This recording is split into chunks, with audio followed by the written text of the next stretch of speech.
Ya, selamat malam teman-teman semua. Ketemu lagi dengan saya Hendra. Saat ini saya berada di Kota Makassar, tepatnya di Anjungan Pantai Losari. Saat ini tanggal 9 Mei 2021, kurang lebih 4 hari lagi kita akan Lebaran ya, memasuki hari kemenangan.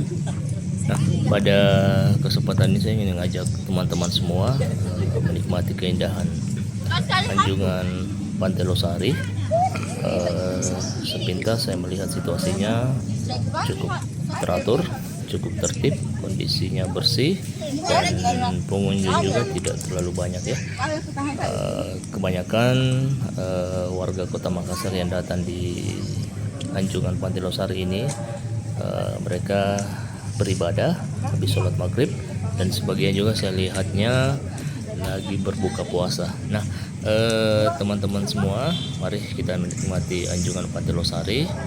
Tetap semangat, tetap sehat, tetap optimis, dan tetap melangkah maju, guys.